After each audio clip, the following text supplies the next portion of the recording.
জমির প্রাণ হচ্ছে কিন্তু জৈব সার, কিন্তু আমরা বাঙালিরা বুঝি না, আমরা খালি রাসায়নিক সার ব্যবহার করি।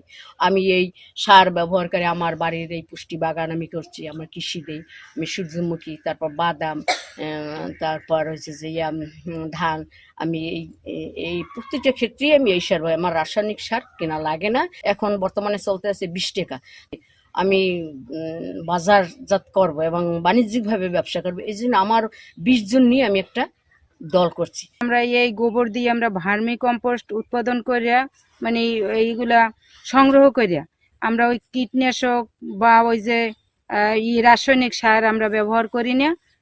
এই ভার্মি কম্পোস্টের মাধ্যমে আমরা শাক সবজি সবকিছু লাগাই এবং বাজারেও বিক্রি করি এই টাকা পয়সা দিয়েই মনে করেন আমরা আবার সঞ্চয় করি। জৈব সারের ফসল ভালো হয়, এই জন্য ব্যবহার করা হইতেছে। এটা যতই ব্যবহার করবো তত কোনো ক্ষতি নাই, উপকার ছাড়া। এটা মূলত টিএসপি ইউরিয়া সারের চেয়েও খুব ভালো মানের আর কি। এই জন্য জৈব সারটা বেশি প্রয়োগ করার জন্য চেষ্টা করি। কৃষি ফলন বৃদ্ধি হয়, কৃষি ফলন বৃদ্ধি হলে তো নিজেদের খাওয়ার পর অতিরিক্ত বিক্রি করা যায়। এই সারটা দিয়ে তো অনেক উপকার হয়, কারণ মনে করেন আমার সংসারের প্রায় আড়ানি খরচা চলে যায় ওই সারটার উপর দিয়েই। হ্যাঁ, তেল লবণ মরিচ কেনাকাটা এই দিয়েই চলে। 25 টাকা করিয়া যদি বিক্রি হয় কেজি, তাই অনেক টাকা না, কিন্তু এর পাশে শ্রম দিতে হয় অনেক। এইবারে যত আমি সার তৈরি করতে পারবো তত আমার বিক্রি হবে এবং পয়সাও বাড়বে। সারটা পাচ্ছে করে বাজার সার না, সার ওই সার দিয়ে তো আমরা কিছু করি না, এই সারটা দিয়ে আমরা কৃষি করি। তার এই সারে কোনো রোগ ব্যাধি হয় না।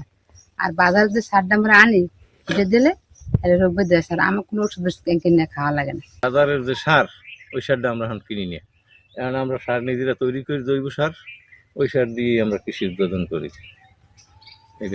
এইটাই ভালো হয়। আর কীটনাশক কিছু কিছু জিনিস ব্যবহার করি, কিছু কিছু করি না, আমরা নিজেরা কিছু জানি। গাছ সার দিয়া, গাছ থেকে ওই গাছ থেকে নিম গাছ, বাইট গাছ, এরকম কিছু তৃতীয় জাতীয় গাছ আছে, উর্মই গাছ, এই সমস্ত কিছু গাছ দিয়া আমরা কিছু ঔষধ তৈরি করে গাছে স্প্রে করি নিজেরা। অনেক কৃষক নিজেই ভার্মি কম্পোস্ট উৎপাদন করছে এবং তার সবজি খেতে ব্যবহার করে তারা ভালো রেজাল্ট পাচ্ছে এবং নিরাপদ সবজি উৎপাদন করে বাজারে বিক্রি করছে। তারা আর্থিকভাবে লাভবান হচ্ছে। এই ভার্মি কম্পোস্ট তৈরি করা এবং তাদেরকে উদ্যোক্তা হিসেবে গড়ে তোলার জন্য কৃষি সম্প্রসারণ অধিদপ্তরের কর্মকর্তা এবং মাঠ লেভেলের কর্মকর্তারা নিরলসভাবে কাজ করে যাচ্ছে। ভার্মি কম্পোস্টের মাধ্যমে ব্যবহার করলে আমাদের কৃষি উৎপাদন সহায়তা হবে এবং আমরা যে সকল ভেজিটেবল অন্যান্য শাকসবজি উৎপাদন করি এই জৈব সার হিসেবে ব্যবহার করতে পারি, তাহলে আমরা ভেজাল মুক্ত এবং রাসায়নিক সার মুক্ত আমরা খাবার সরবরাহ করতে পারবো।